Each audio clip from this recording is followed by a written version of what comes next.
السلام علیکم ورحمۃ اللہ وبرکاتہ. نحمده ونصلی علی رسولہ الکریم، اما بعد فاعوذ باللہ من الشیطان الرجیم. بسم اللہ الرحمن الرحیم. رب اشرح لی صدری ویسر لی امری واحلل عقدۃ من لسانی یفقہوا قولی. والشمس تجری، سورج چلتا رہتا ہے، دوڑ رہا ہے، لمستقر لہا، اپنے مستقر کے لیے.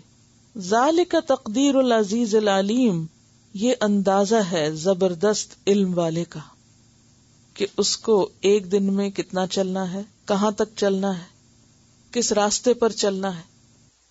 اور حیرت کی بات یہ کہ ان سیاروں کی کوئی آنکھیں نہیں، پھر بھی راستہ نہیں بھولتے. اتنی وسیع کائنات میں، یعنی اگر آپ دیکھیں کہ اتنی تیزی سے کسی کو سفر کرنا پڑے کہ گھنٹے میں 7 لاکھ میل طے کرنے پڑے، تو اور پھر یہ کہ آسمان پر کوئی ایسے نشان بھی نہیں لگے ہوئے کہ یہاں سے گزرنا ہے اور یہاں سے مڑنا ہے، اور پھر بالکل سیدھے نہیں جا رہے بلکہ گھوم رہے ہیں. اور خلا ہے نا جس میں گھوم رہے ہیں، خالی جگہ. تو خالی جگہ میں گھومتے ہوئے وہ نہ اپنا راستہ بھولتے ہیں، نہ کسی اور کو جا کے ہٹ کرتے ہیں، اور نہ ہی کہیں تھکتے ہیں. وہ کیا انرجی ان کے اندر، وہ کون سا فیول ہے، وہ کون سی مشین چل رہی ہے کہ جو ان کو مسلسل حرکت میں رکھے ہوئے. اطاعت ہے نا. کیا یہ قدرت کی نشانی نہیں؟ ایک بال کو آپ پھینکتے ہیں تو آپ کے ہاتھ کی طاقت چاہیے اس کو یہاں سے وہاں تک کا فاصلہ طے کرنے کے لیے. تو یہ اتنے بڑے بڑے سیارے چل رہے ہیں خود سے خود کیسے؟ خود نہیں چل سکتے. تو یہ اللہ کی قدرت ہے. ایک گیلیکسی میں 200 بلین سٹارز اور 200 بلین گیلیکسیز، تو ان کو ملا لیں. اور یہ تو صرف انسانی اندازہ ہے، کل کو اس میں بھی تبدیلی ہو سکتی، پھر کہیں گے اب اور دریافت ہو گئی ہیں. والشمس تجری لمستقر لها ذلك تقدیر العزیز العلیم. یہاں العزیز کا لفظ استعمال ہوا کہ وہ طاقت والا ہے، قدرت والا ہے اور بہت علم والا ہے. العلیم، بہت زیادہ علم ہے اس کے پاس، ہر چیز کا علم ہے، جس نے یہ سب کچھ مقرر کیا ہے. سورۃ ابراہیم میں بھی آتا ہے آیت 33 میں، وَسَخَّرَ لَكُمُ الشَّمْسَ وَالْقَمَرَ دَائِبَيْنِ، اور اس نے مسخر کیا تمہارے لیے سورج کو اور چاند کو برابر چلنے والے. دائب یعنی کہیں رکتے نہیں، چلتے ہی چلے جا رہے ہیں. سورۃ الانعام 96 میں فرمایا وَالشَّمْسَ وَالْقَمَرَ حُسْبَانًا ذَلِكَ تَقْدِيرُ الْعَزِيزِ الْعَلِيمِ. سورج کے بعد چاند کا ذکر کیا، والقمر اور چاند، قدرناہ منازل، مقرر کیا ہم نے اس کے لیے منزلوں کو. منازل کس کی جمع ہے؟ منزل کی. چاند کی منزلیں ہم نے مقرر کی. حتی یہاں تک کہ عادہ وہ لوٹ آیا، پلٹ گیا. عاد یعود عود، پلٹنا. کل ارجون القدیم، قدیم ٹہنی کی طرح. ارجون ارجن سے ہے، عین رے جیم نون، یعنی اس کا روٹ ربائی ہے. ارجن کہتے ہیں کھجور کا گچھا کاٹنے کے بعد جو ڈنڈی باقی رہتی ہے وہ سوکھ کر جب ٹیڑھی ہو جاتی ہے، باریک سی کمان کی طرح اس کی شکل بن جاتی ہے، تو اس کے لیے لفظ استعمال ہوتا ہے. کبھی کھجور کا درخت دیکھا، اس پہ پھل دیکھا، وہ پھل جس ٹہنی کے ساتھ ہوتا ہے، وہ ایک شگوفہ سے پھوٹتا ہے نا، پھر اس کے ساتھ وہ لٹکتا ہے. اب پھل تو کاٹ لیتے ہیں، تو چونکہ وہ گچھا لٹکتا ہے تو ٹہنی جو وہ سیدھی نہیں رہتی بلکہ کیسے ہوتی ہے؟ کرو ہو جاتی. اب کاٹنے کے بعد کیا ہوتا ہے کہ وہ ٹہنی سوکھ جاتی، سوکھ کر وہ انتہائی باریک ہو جاتی، اس کی شیپ بالکل ایسے بن جاتی جیسے پہلی رات کا چاند ہو. تو اس سے تشبیہ دی کہ چاند کی منزلیں ہم نے مقرر کی. اب دیکھیے کہ وہ بڑھتے بڑھتے مکمل چاند بن جاتا ہے، پھر گھٹتے گھٹتے واپس اسی پہ لوٹ آتا ہے. آدھا کا کیا مطلب ہوتا ہے؟ واپس آنا. کدھر واپس آنا؟ جہاں سے آغاز ہوا تھا. آغاز کہاں سے ہوتا ہے چاند کا؟ بالکل باریک سی ٹہنی کی شکل میں، یعنی ایک باریک سی لکیر تم کو آسمان میں نظر آتی ہے، پھر ہر روز اس کا سائز بدلتا ہے، بڑھتا جاتا ہے، بڑھتے بڑھتے نصف ہوتا ہے، نصف کے بعد کمپلیٹ گول ہو جاتا ہے، پھر گھٹنے لگ جاتا ہے، گھٹتے گھٹتے حتی عادہ واپس آ جاتا ہے کل ارجون القدیم، اس پرانی سوکھی شاخ کی ٹہنی کی طرح. کیا یہ خود ہو رہا ہے؟ ہمیں اگر کبھی نکلی چاند بھی کاٹ کے بنانے پڑے تو کبھی اچھا نہیں بنتا، صحیح سائز سے نہیں بنتے. یعنی اگر آپ کو ان ساری سٹیجز سے 28 شیپس بنانی پڑتی، کیونکہ 14ویں تک کی شیپس ہیں، پھر 14ویں کے بعد کی، کیونکہ اس کا رخ بھی چینج ہو جاتا ہے نا پھر.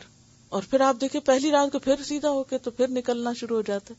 تو اتنی دفعہ اس کو کاٹ کاٹ کے شیپس بنائیں تو بھی کتنی محنت لگتی ہے، اور پھر بھی صحیح چیز نہیں بنتی. تو کہاں اتنے بڑے سائز کی چیز، اس کی وہ اصل سائز تو نہیں کاٹا جاتا، لیکن ایک عجیب قدرت کا نظارہ ہے جس کو روز تم دیکھتے ہو.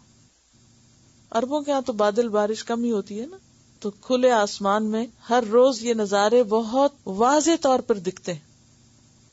کبھی آپ کو بھی پہاڑوں پہ جا کے اگر رہنے کا اتفاق ہوا ہو یا کسی صحرا میں جا کے رہنے کا موقع ملا ہو تو وہاں پر آپ بغیر کسی تردد کے ہر رات یہ نظارہ دیکھ سکتے ہیں. تو اس کی طرف انسان کو متوجہ کیا گیا، کس لیے؟ تاکہ سبق سیکھے. وَالْقَمَرَ قَدَّرْنَاهُ مَنَازِلَ حَتَّى عَادَ كَالْعُرْجُونِ الْقَدِيمِ. اور یہ کیوں مقرر کیا اللہ نے منزلیں؟ کس لیے یہ سب کیا؟ کیا نشانی ہے اس میں؟ تاریخیں مقرر کرنے کے لیے. یسألونک عن الأہلہ، آپ سے ہلالوں کے بارے میں پوچھتے ہیں. قل ہی مواقیت للناس والحج، کہہ دیجئے یہ لوگوں کے لیے اوقات بتانے کا ذریعہ ہے. عالمی کیلنڈر ہے، آسمانی کیلنڈر ہے جس سے ہر شخص فائدہ اٹھا سکتا ہے. والحج، اور خاص طور پر حج. سورۃ البقرہ 189. ایک اور جگہ پر بھی فرمایا وَجَعَلْنَا اللَّيْلَ وَالنَّهَارَ آیتین، ہم نے رات اور دن دونوں کو نشانی بنایا. اور پھر دن کی نشانی کو روشن اور رات کی نشانی کو اندھیرا بنایا، مٹا دیا. فَمَحَوْنَا آیَةَ اللَّيْلِ. تو یہاں کیا ہے؟ ایک طرف سورج نکل رہا ہے اور دوسری طرف چاند ہے. لَلشَّمْسُ يَنبَغِي لَهَا أَن تُدْرِكَ الْقَمَرَ. لَلشَّمْسُ، نہیں ہے سورج کے لیے، کیا؟ ينبغي جائز، لہا اس کے لیے، ان تدرک القمر کہ پا لے چاند کو. سورج کے لیے یہ بات جائز نہیں، درست نہیں، ممکن نہیں کہ وہ چاند کو پکڑے جا کے.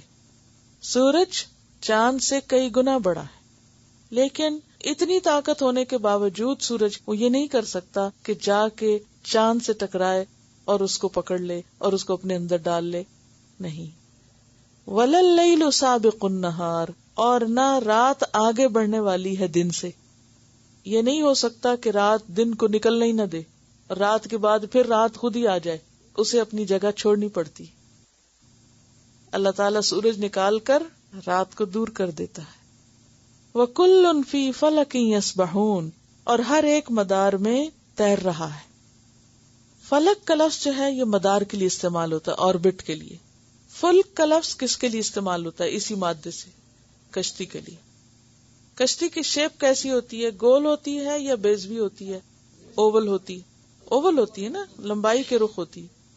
تو جو آربٹ ہوتا ہے وہ بھی اوول ہوتا ہے. اگر آپ گیلیکسیز کو دیکھیں تو کیسے ہوتا ہے؟ یعنی اس کے جو گزرگاہ ہوتی ہے، یہ جس کی تصویر کبھی آپ نے دیکھی ہو تو وہ اوول شیپ میں ہوتی.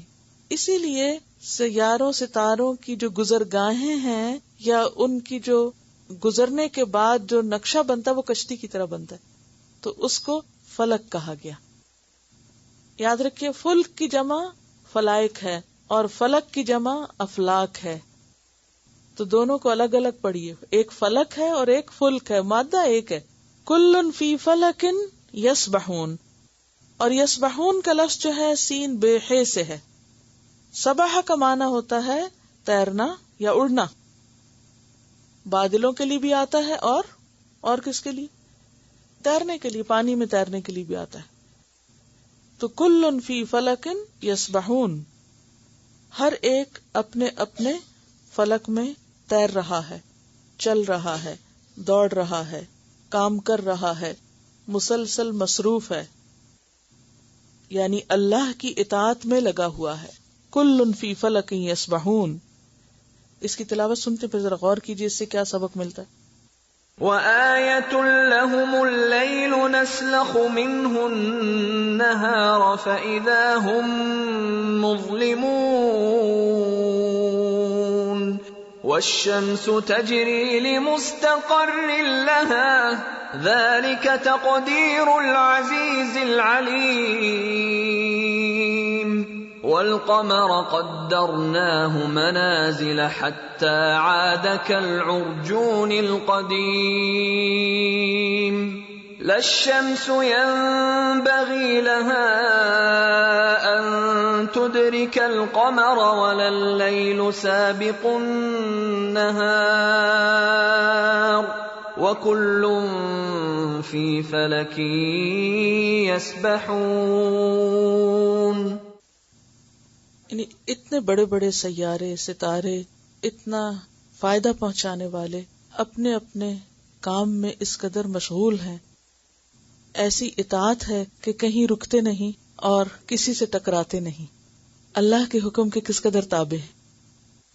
ہم خود کو دیکھیں، کس بات کا تکبر ہے، اللہ کے آگے کتنے جھکے ہوئے ہیں، اور پھر اپنے کام سے ہمیں کتنا کام ہوتا ہے، اور دوسرے انسانوں کے ساتھ ہمارا کیا معاملہ ہوتا ہے. اس کے باوجود بھی ہم خود کو بڑی چیز سمجھتے ہیں. ہم میں سے کم ہی لوگ ہیں کہ جو اللہ کی اطاعت کرتے ہوئے تھکے نہ، تھوڑا سا بھی کام کر کے کہیں نہ کہیں ناگواری کے احساسات اور اظہارات ہونے لگتے ہیں. بہت پڑھ لیا ہے، آج تو میرا حلق سوکھ گیا ہے قرآن پڑھ پڑھ کے، تلاوت کر کر کے. یعنی کوئی بھی عبادت کا اگر ہمیں تھوڑا سا بھی کام کرنا پڑے تو ہم کہیں نہ کہیں ضرور اظہار کر دیتے ہیں کہ ہم تھکے ہوئے ہیں، چاہے زبان سے، چاہے رویے سے، چاہے کسی بھی طرح. اور اسی طرح بندوں کے ساتھ جو ہمارے تعلقات ہیں ان میں بھی کبھی اس سے ٹکرا رہے ہیں، کبھی اس سے ٹکرا رہے ہیں، کبھی اس سے ٹکرا رہے ہیں، نہ خود چلتے ہیں نہ چلنے دیتے ہیں. تو پوری کائنات اللہ کے آگے جھکی ہوئی ہے، ہمارے سر پہ ہے، لیکن کوئی تکبر نہیں کسی میں.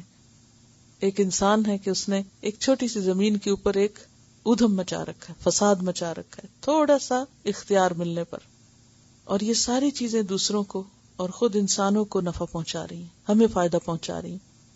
سورج نہ نکلے تو ہمارا کیا بنے، چاند نہ نکلے تو ہم کیا کریں، رات نہ ہو تو کیا کریں، دن نہ ہو تو کیا کریں، زمین سے رزق نہ نکلے تو کیا کریں، آسمان سے بارش نہ برسے تو کیا کریں. ہم اپنے وجود کے لیے ان ساری چیزوں کے محتاج ہیں، اور یہ خاموشی کے ساتھ اپنا کام کرتے ہوئے ہمیں فیض پہنچا رہی ہیں. اور ہم اگر تھوڑا سا کام کر ہی لیں تو اس کا ایسا اشتہار دیں گے کہ ہم نے یہ اور یہ کیا. یعنی سورج کی جو مثال دی گئی کہ للشمس ينبغي لها ان تدرك القمر، طاقتور ہونے کے باوجود بھی اپنے سے چھوٹے کو پریشان نہیں کرتے، اس کا راستہ نہیں روکتے. یعنی اللہ تعالیٰ کی معرفت اور اس کے وجود اور اس کی ہستی پر یہ ساری چیزیں دلیل ہیں، اور اس کی طرف لے جانے کے لیے بہترین مثالیں بھی ہیں کہ اگر انسان کسی کو بھی ان چیزوں پر غور و فکر کرنے کے لیے کہے کہ یہ سب کیسے چل رہا ہے، اور اگر کہتے ہیں کہ وہ ہے کوئی طاقت تو اس طاقت کا نام کیا ہے، کیوں نہیں مانتے، کیوں نہیں اس کو اس کا حق دیتے. اگر ہم کوئی کام کر رہے ہوں اور ہمارا نام نہ آئے اس میں تو کس قدر ہم ناراض ہوتے ہیں کہ کام میں نے کیا اور نام اس نے لگا لیا. سب کچھ کر وہ رہا ہے اور اس کا نام لیتے ہوئے بھی شرماتے ہیں کہ وہ ہے یہ. اسی کا نام تو تکبر ہے، اور یہی تو ناشکری ہے. شکر گزاری کا اعتراف کرنا کہ وہ کر رہا ہے، پھر اس کا اظہار کرنا، بیان کرنا، اقرار کرنا، اور پھر اس کے بعد اس کی اطاعت میں لگ جانا.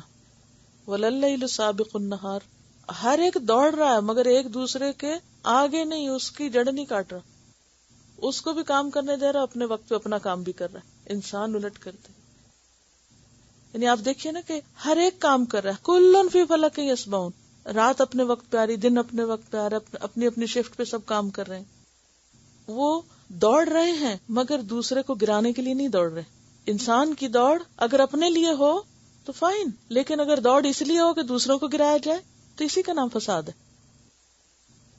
وَآیَةٌ لَهُمْ أَنَّا حَمَلْنَا ذُرِّيَّتَهُمْ فِي الْفُلْكِ الْمَشْحُونِ وَآیَةٌ لَهُمْ، اور ایک نشانی ہے ان کے لیے، انا حملنا، کہ بے شک ہم نے سوار کیا، ذریتہم، ان کی اولاد کو. ذریہ اگرچہ چھوٹے بچوں کو کہتے ہیں مگر اس کا اطلاق عورتوں پر بھی ہوتا ہے، یعنی ان کے خاندان، ان کی نسلیں مراد ہیں، نسل کے معنوں میں. ان کی نسلوں کو ہم نے سوار کیا، فی الفلک المشحون، بھری ہوئی کشتی میں. اشارہ ہے کشتی نوح کی طرف کہ اللہ تعالی نے کس طرح انسانی نسل کو بچایا اس بڑی نافرمانی کے بعد، شرک کے بعد، جس میں انسانوں کی اکثریت ڈوب گئی تھی. کیونکہ اللہ تعالیٰ فرماتے ہیں نا وَجَعَلْنَا ذُرِّيَّتَهُ هُمُ الْبَاقِينَ، ہم نے اس کی ذریت کو ہی باقی رہنے والوں میں چھوڑا. کس کی ذریت کو؟ نوح علیہ السلام کی. اللہ تعالیٰ نے نوح علیہ السلام کی ذریت میں سے کچھ انسانوں کو اس کشتی پہ سوار کیا. اور وہ کیسی کشتی تھی؟ المشحون، بھری ہوئی تھی. شحن کہتے ہیں سامان لادنے کو، یعنی کشتی پہ سامان لادنے کے لیے شحن کا لفظ آتا ہے. سوال یہ پیدا ہوتا ہے کہ خاص طور پر کشتی نوح کا ذکر کیوں کیا گیا؟ کیونکہ وہ بھی اللہ کی نشانیوں میں سے بہت بڑی نشانی ہے کشتی نوح. کیونکہ اس وقت جبکہ ہر طرف پانی ہی پانی تھا اور کسی کے بھی بچنے کا امکان نہیں تھا، تو اللہ نے ان لوگوں کو بچایا. سورۃ الحاقہ میں آتا ہے اِنَّا لَمَّا طَغَى الْمَاءُ حَمَلْنَاكُمْ فِي الْجَارِيَةِ لِنَجْعَلَهَا لَكُمْ تَذْكِرَةً وَتَعِيَهَا أُذُنُ وَعِيَةٌ. تو اس کشتی میں انسانوں کا سوار ہونا یہ کیا ہے؟ لِنَجْعَلَهَا لَكُمْ تَذْكِرَةً، ہم تمہارے لیے نصیحت کا ذریعہ بنا رہے ہیں. اس کو ہم نے تمہارے لیے اس کو نصیحت کا ذریعہ بنایا اور ایک نشانی بنایا تاکہ نصیحت پکڑنے والے کان اس سے نصیحت پکڑے. کیا نصیحت؟ کہ اللہ کے نافرمانوں کا انجام کیا ہوتا ہے، اور زندہ وہی رہ سکتا ہے جس کو اللہ زندہ رہنے کا موقع دے، جس کو وہ بچائے. کیونکہ وہ کشتی کہاں چل رہی تھی؟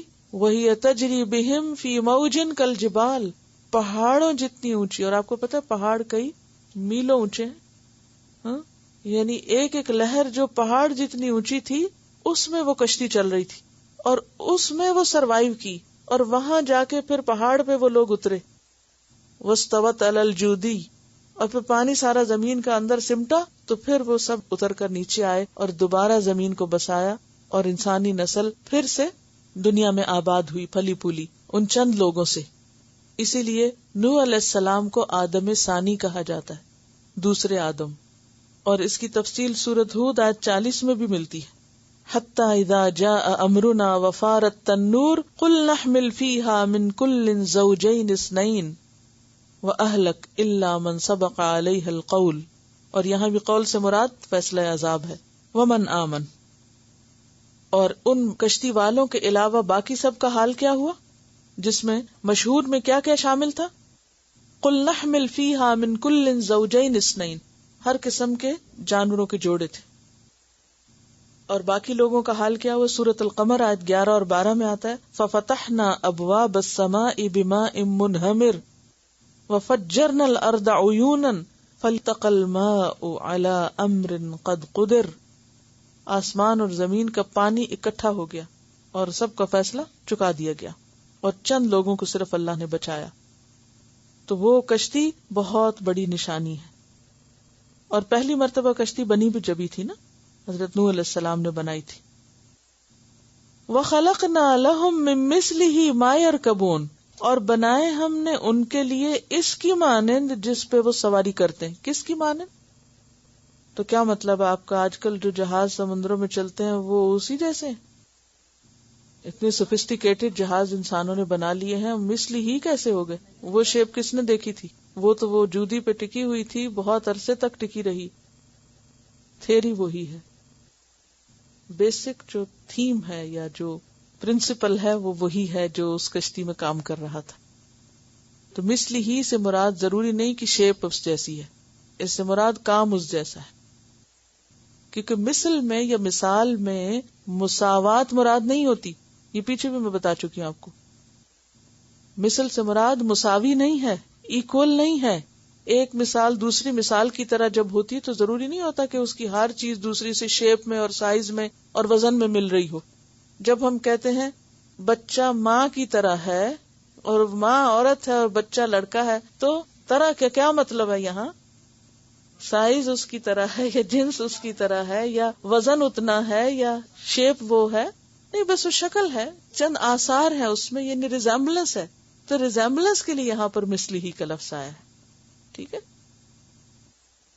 اور اس کی مثل کیوں کہا گیا؟ کیونکہ سب سے پہلے وہی چیز سواری کے لیے ایک بہت بڑی ہیوج سائز میں بنی تھی. وَخَلَقْنَا لَهُم مِّن مِّثْلِهِ مَا يَرْكَبُونَ. اور پھر مثلہ میں لازمی طور پر صرف کشتیوں ہی کی بات نہیں، ما یرکبون کو بھی مد نظر رکھیے، اس میں دیگر سواریاں بھی آ جاتی ہیں. ٹھیک ہے، یعنی اسی طرح ہم نے اور سواریوں کا انتظام بھی کیا. مثلا عربوں کے ہاں اونٹ کو سفائن البر کہا جاتا ہے. سفینہ کی جمع ہے سفائن، سفائن البر خشکی کا جہاز، خشکی کی کشتی اونٹ ہے. ٹھیک ہے، شپ آف دا ڈیزرٹ. تو مثلی ہی میں پھر کام اگر دیکھا جائے تو صرف کشتی یا جہاز ہی نہیں بلکہ سواری کے ذرائع مراد ہیں، جس کی تفصیل سورۃ النحل آیت 8 میں بھی آتی ہے. والخیل والبغال والحمیر لترکبوها وزینہ ویخلق ما لا تعلمون.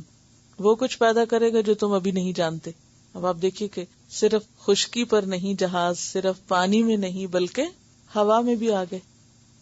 تو اللہ تعالیٰ نے خشکی، پانی، فضا، ہوا، ان سب میں سفر کے یکساں مواقع انسان کو دیے ہیں. ٹرانسپورٹیشن کے لیے یہ ساری فیسلٹیز عطا کی، اور یہ خود بخود نہیں ہو گئی کہ آپ کی کشتی بس آپ نے لکڑیاں جوڑ دی اور وہ چلنا شروع ہو گئی. یہ پورے ایک خاص فطرت کے قانون کے تحت چلتی ہے. جہاز جوڑتا ہے اس میں بھی ایک فطرت کا قانون ہے. اونٹ جو صحرا میں چلتا ہے، دوڑتا ہے، یا گھوڑے وغیرہ جو چلتے ہیں، اس کے پیچھے بھی اللہ کی ایک قدرت ہے. تو بتانے کا یا کہنے کا مطلب یہ ہے کہ یہ سب کچھ خود نہیں ہو رہا، یہ اللہ کے قائم کردہ ایک خاص نظام کے تحت ہو رہا ہے. اور اگر انسان اللہ کے اس احسان پر غور کرے کہ اس نے ان چیزوں کو ہمارے لیے مسخر کر دیا ہے، اور اس کی رحمت پر غور کرے تو ساری سرکشی نکل جائے. صرف سر ہی جھکائے رکھے، سر اٹھا نہ سکے، اتنے بڑے احسان ہیں. اتنے بڑے بڑے جہاز تیرتے ہیں اور ایک سوئی ڈوب جاتی ہے اس پانی میں، کوئی فرق نہیں ہے اس میں، بہت بڑا فرق ہے. اسی لیے ساتھ ہی فرمایا وَإِن نَشَأْ، اور اگر ہم چاہیں نغرقہم، ہم ان کو غرق کر دیں، ہم ان کو ڈبو دیں. یہ سمجھتے ہیں ان کی طاقت سے چل رہا ہے سب، یہ ہماری قدرت سے چل رہا ہے، ہم چاہیں تو ان کو ڈبو دیں. فلا صریخ لہم، تو نہ ہو کوئی فریاد رس ان کے لیے. صریخ فعیل کے وزن پر بمعنی فاعل، فریاد رسی کرنے والا، فریاد سننے والا. اگر ہم چاہیں تو ان کو غرق کر دیں، کوئی ان کی فریاد نہ سنے. اب دیکھیے کہ این بڑے سمندر کے بیچ میں اگر کوئی جہاز ڈوبنے لگے، کون بچا سکتا ہے؟ آج کے دور میں بھی آپ دیکھیں، ٹائٹینک کو آپ دیکھیے کہ جس کے اللہ نے کہا تھا کہ کوئی چیز اس کو ڈبو نہیں سکتی، اور چند گھنٹوں کے بعد وہ ڈوب گیا تھا، سب کچھ سب کو لے کر، کیونکہ انہوں نے لائف سپورٹ نہیں رکھی ہوئی تھی. کسی نے پوچھا کہ وہ کیوں نہیں، کہیں ڈوب ہی نہیں سکتا، ضرورت ہی نہیں. فلا صریخ لہم، اور وہاں کوئی چیخ، صریخ کا لفظ ہے نا سواد ریخے سے، صرخہ کا مطلب ہوتا ہے چیخنا. جتنی مرضی چیخیں مارو، کوئی تمہاری مدد کو نہیں پہنچ سکتا وہاں. اسی طرح ہوائی جہاز اگر اس کو کوئی خطرہ لاحق ہو اور لڑکنے لگے تو سارے مسافر بیٹھ کے اندر مل کے بھی چیخیں، کچھ نہیں کر سکتا کوئی. فلا صریخ لہم، کوئی مدد کو نہیں آ سکتا. ولا ہم ینقذون، اور نہ وہ بچائے جا سکتے ہیں، چھڑائے جا سکتے ہیں. انقاذ کہتے ہیں چھڑانے کو، یعنی اگر اللہ پکڑنے لگے تو کوئی جا کے چھڑا کے نکال کے لا بھی نہیں سکتا، بچا ہی نہیں سکتا، خلاصی پا ہی نہیں سکتے، بھاگ کے نکل ہی نہیں سکتے. الا رحمتا منا، مگر رحمت ہماری طرف سے. یہ ہماری رحمت ہے جو ان کو پار لگاتی ہے، اٹلانٹک پار کرا کے عزیزوں سے ملاتی ہے. الا رحمتا منا، وہ چاہے تو وہ نیچے گرائے کہ جہاں سے کسی کو خبر نہ ہو. ومتاعا الی حین، ہر شخص کراس کرتے ہوئے ڈر رہا ہوتا ہے، لیکن جب کراس کر جاتا ہے تو پھر بھول جاتا ہے اللہ کو. کتنے دن فائدہ اٹھاؤ گے، کتنے دن بھاگو گے، کتنے دن دنیا میں مزے کرو گے. ومتاعا الی حین، ایک خاص وقت تک ہی فائدہ اٹھا سکتے، آخر تو پکڑے ہی جانا ہے، آخر تو اللہ ہی کے پاس واپس آنا ہے. اگر ایک فلائٹ سلامت اتر گئی تو کسی دن تو موت کے فرشتے نے پکڑنا ہی ہے. وہ ضروری نہیں آسمان میں پکڑے، وہ زمین میں بھی پکڑ سکتا ہے. سورۃ لقمان میں آپ پڑھ چکے ہیں، الم تر ان الفلک تجری فی البحر بنعمت اللہ، کیا تم دیکھتے نہیں ہو کہ کشتیاں سمندر میں اللہ کی نعمت کے ساتھ چل رہی ہوتی، لیریکم من آیاتہ، تاکہ وہ تم کو اپنی نشانیوں میں سے دکھائے، ان فی ذلک لآیات لکل صبار شکور، یقیناً اس میں بہت سی نشانیاں ہیں ہر صبار اور شکور کے لیے۔ تو یہاں تو آیت ان کی بات کی گئی اور دوسری جگہ آیات کی بات کی گئی، ایک آیت نہیں۔ اور آیتن میں نے آپ کو ذکر کیا کہ نکرہ ہے، لیکن کس کے لیے ہے؟ تعظیم کے لیے، یعنی بہت بڑی نشانی ہے اگر کوئی سمجھنا چاہے۔ اللہ کی اتنی نعمتوں سے فائدہ اٹھانے والوں کو جب اللہ سے ڈرنے کے لیے کہا جاتا ہے تو ان کا حال کیا ہوتا ہے؟ وَإِذَا قِيلَ لَهُمُ اتَّقُوا مَا بَيْنَ أَيْدِيكُمْ وَمَا خَلْفَكُمْ لَعَلَّكُمْ تُرْحَمُونَ، اور جب ان سے کہا جاتا ہے، ان سے مراد اگرچہ اول مخاطب ہیں لیکن پھر سبھی لوگ ہیں، جب ان لوگوں سے جو یہ سب فائدے اٹھا رہے ہیں، زمین پر یہ نشانیاں دیکھ رہے ہیں، اللہ کی نعمتیں کھا رہے ہیں، آ رہے ہیں، جا رہے ہیں، ان سے جب کہا جاتا ہے کہ اللہ سے ڈرو، اللہ کا خوف کرو، اور خاص طور پر ڈرو اس عذاب سے جو تمہارے سامنے ہے اور جو تمہارے پیچھے ہے۔ سامنے سے مراد دنیا میں جو پچھلی امتوں پہ گزرا ہے، کہیں تم پر بھی نہ آ جائے وہ پکڑ، اللہ کی نافرمانی سے بچو، اور وما خلفکم جو تمہارے پیچھے ہے یعنی قیامت کے دن آئے گا تو پھر تم اپنے اعمال کی اصلاح کر لو گے، اور اصلاح ہوگی تو لعلکم ترحمون، تاکہ تم رحم کیے جاؤ۔ لیکن لوگوں کا حال کیا ہوتا ہے؟ یعنی کائنات کی نشانیاں دکھانے کے بعد لوگوں کو زمین پر گزرنے والے حالات اور واقعات سے قرآن ڈراتا ہے کہ دیکھو پچھلی قوموں پر کیا کچھ گزرا، کہیں تم پر نہ گزر جائے، اور پھر اگر دنیا میں بچ بھی گئے کسی طرح تو آخرت کی پکڑ سے بچو، لیکن نتیجہ کیا ہوتا ہے؟ وَمَا تَأْتِيهِم مِّنْ آیَةٍ، اور نہیں آتی ان کے پاس کوئی نشانی، من آیات ربہم، ان کے رب کی نشانیوں میں سے، یعنی آیات کونیہ ہوں یا شرعیہ ہوں۔ آیت سے کیا مراد ہوتی ہے؟ یا کونی یعنی کائنات کی جو ابھی آپ نے دیکھی، یا شرعی یعنی جو قرآن میں اللہ نے حکم دیے، یا آیات اتاری۔ الا کانوا عنہا معرضین، مگر وہ ان سے روگردانی کرتے ہیں، منہ موڑتے ہیں، اعراض برتتے ہیں، بے رخی کرتے ہیں، گویا انہیں کچھ پتہ ہی نہ ہو، وہ جانتے ہی نہ ہو، یعنی پورے تکبر کے ساتھ، سرکشی کے ساتھ اور بے پرواہی کے ساتھ اللہ کی آیات سے منہ موڑ کے چلے جاتے ہیں کہ مت ڈراؤ ہمیں، تم تو ہر وقت ڈراتے ہی رہتے ہو۔ سورۃ یوسف میں بھی آپ نے پڑھا 105، وَكَأَيٍّ مِّنْ آیَةٍ فِي السَّمَاوَاتِ وَالْأَرْضِ يَمُرُّونَ عَلَيْهَا وَهُمْ عَنْهَا مُعْرِضُونَ، کتنی ہی نشانیاں ہیں آسمانوں میں اور زمین میں جن پر لوگ گزرتے رہتے ہیں اور وہ ان سے منہ موڑے ہوئے، توجہ ہی نہیں کرتے ان کی طرف، سننا ہی نہیں چاہتے، دیکھنا ہی نہیں چاہتے۔ سورۃ القمر میں فرمایا اقتربت الساعة وانشق القمر وَإِن يَرَوْا آیَةً يُعْرِضُوا وَيَقُولُوا سِحْرٌ مُسْتَمِرٌ، اہل مکہ کے سامنے اتنی بڑی نشانی آئی، شق قمر کا معجزہ، لیکن انہوں نے کیا کیا؟ منہ موڑ کے چلے گئے، کہا سحر مستمر، ہماری نظر بندی کر دی گئی تھی، ہم پہ جادو کر دیا گیا تھا، اور انہوں نے اس سے کوئی بھی سبق نہ لیا۔ سورۃ الصافات میں آتا ہے آیت 13 اور 14 میں وَإِذَا ذُكِّرُوا لَا يَذْكُرُونَ، جب انہیں کسی نشانی سے نصیحت کی جاتی ہے تو نصیحت نہیں پکڑتے۔ وَإِذَا رَأَوْا آیَةً، اور جب وہ کوئی نشانی دیکھتے ہیں تو کیا کرتے ہیں؟ یستسخرون، کیا کرنے لگتے ہیں؟ مذاق اڑانے لگتے ہیں، یعنی اللہ کی نشانیوں کا، اللہ کی آیات کا، کتاب کا مذاق اڑاتے ہیں۔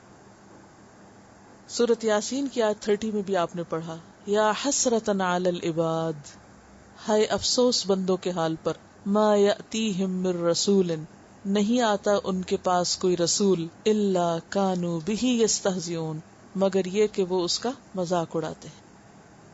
سورۃ الانبیاء میں آتا ہے آیت 2 میں ما یأتیہم من ذکر من ربہم محدث الا استمعوہ وہم یلعبون، نہیں آتی ان کے پاس کوئی نصیحت ان کے رب کی طرف سے نئی تازہ، مگر یہ کہ اس کو سنتے ہیں اور وہ کھیل میں لگے رہتے ہیں،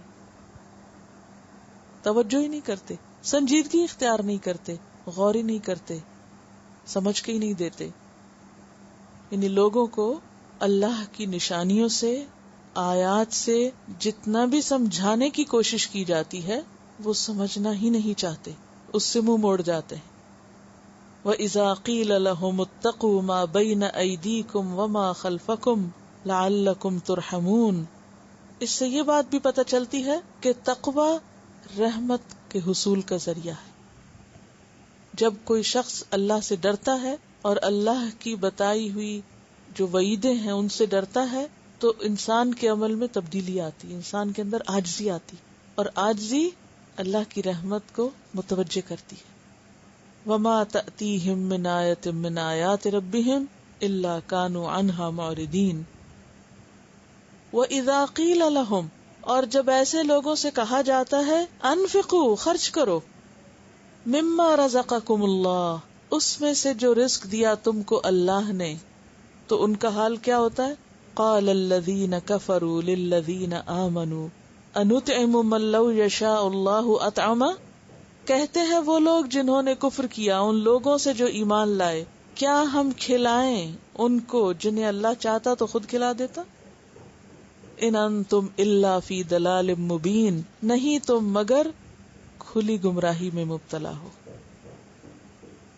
یعنی ایک طرف تو وہ اللہ کی کوئی بات سننے کو تیار نہیں، کسی نشانی سے سبق سیکھنے کو تیار نہیں، اور دوسری طرف جب ان سے کہا بھی جاتا ہے کہ اللہ کی مخلوق پہ رحم کرو، لوگوں پر ترس کھاؤ، کیونکہ اللہ نے امتحان کی دنیا بنائی، نہیں کسی کو زیادہ دیا کسی کو کم دیا، جس کو زیادہ دیا اس کو بھی امتحان میں ڈالا اور جس کو نہیں دیا اس کو بھی آزمایا.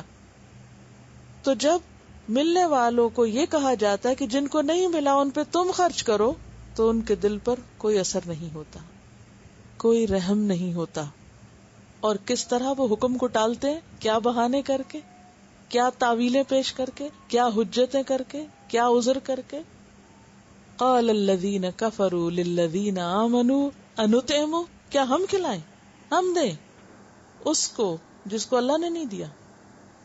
اگر یہ رحم کے قابل ہوتے اور ان پہ ہمارا دیا ہوا لگتا تو اللہ خود ہی ان کو دے دیتا. جس کو اللہ نے نہیں دیا اس کو ہم کیوں دیں؟ اللہ کی مخلوق ہے، خود کھلا دے، ہم سے کیوں مانگا جاتا ہے. انطعم من لو یشاء اللہ اطعمہ ان انتم الا فی ضلال مبین، نہیں تم مگر کھلی گمراہی میں مبتلا ہو. کون کھلی گمراہی میں مبتلا تھا؟ جو ان کو خرچ کرنے کے لیے کہہ رہا ہے. اب آپ دیکھیے کہ کس طرح پیمانے الٹتے ہیں. گمراہ خود ہیں، نصیحت کرنے والوں کو گمراہ قرار دے رہے ہیں. ایسا کیوں ہوتا ہے؟ یہ کب ہوتا ہے کہ ایک شخص جو صحیح بات کرے، حق بات کرے، لوگ اسی کو گمراہ قرار دیں، اسی کو غلط ثابت کر دیں اپنی لاجک کے ساتھ. اب یہ لاجک تو بہت زبردست ہے نا.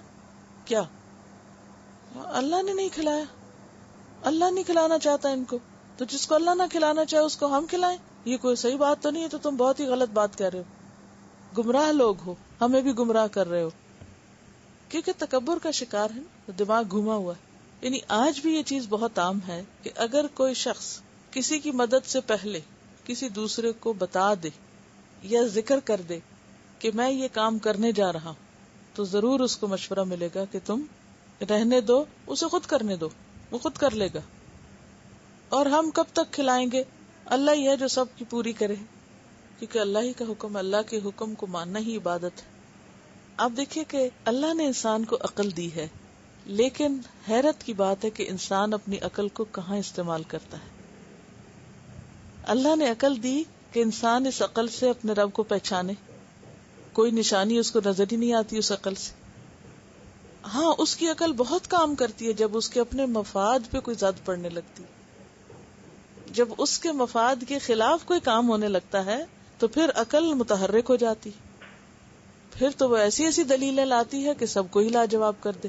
یہاں ان کو آسمان کی، زمین کی، رات کی، دن کی کوئی نشانی سمجھ نہیں آتی، کوئی عذاب، کوئی تاریخ کی بات، کوئی آگے مستقبل، قیامت، آخرت کی کوئی بات ان کی سمجھ میں نہیں ہے. ہاں جب پیسے کا معاملہ آیا اور جب ان کی دنیا پہ زد پڑنے لگی ہے، جب ان سے مال کا مطالبہ کیا گیا تو ان کی عقل نے خوب کام کیا. یعنی اتنے شارپ ہیں اس معاملے میں، ایسی ایسی حجتیں جانتے ہیں کہ فوراً ہی گھڑا ہوا جواب دیا. انوتم من لو یشاء اللہ عطامہ، اور پھر اللہ پہ بلیم کر دیا، ساتھ اللہ کو بیچ میں لے آئے. بہت سے لوگ اللہ کا حکم ماننے کے لیے اللہ کا نام نہیں لیتے، جب اللہ کے حکم کے خلاف جانا ہو تو وہاں اللہ کا نام لیتے ہوئے نہیں ڈرتے، وہاں اللہ کا ذکر کر کے نافرمانی کی راہ نکال لیں گے. تلاوت سن لیجیے. وَإِذَا قِيلَ لَهُمُ اتَّقُوا مَا بَيْنَ أَيْدِيكُمْ وَمَا خَلْفَكُمْ لَعَلَّكُمْ تُرْحَمُونَ وَمَا تَأْتِيهِمْ مِنْ آيَةٍ مِنْ آيَاتِ رَبِّهِمْ إِلَّا كَانُوا عَنْهَا مُعْرِضِينَ. وَإِذَا قِيلَ لَهُمْ أَنفِقُوا مِمَّا رَزَقَكُمُ اللَّهُ قَالَ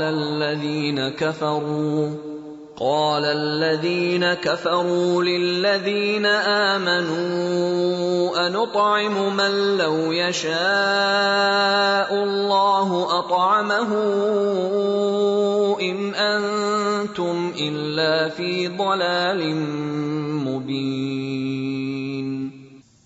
وآخر دعوانا ان الحمد للہ رب العالمین. سبحانک اللہم وبحمدک، نشہد ان لا الہ الا انت، نستغفرک ونتوب الیک. السلام علیکم ورحمۃ اللہ وبرکاتہ.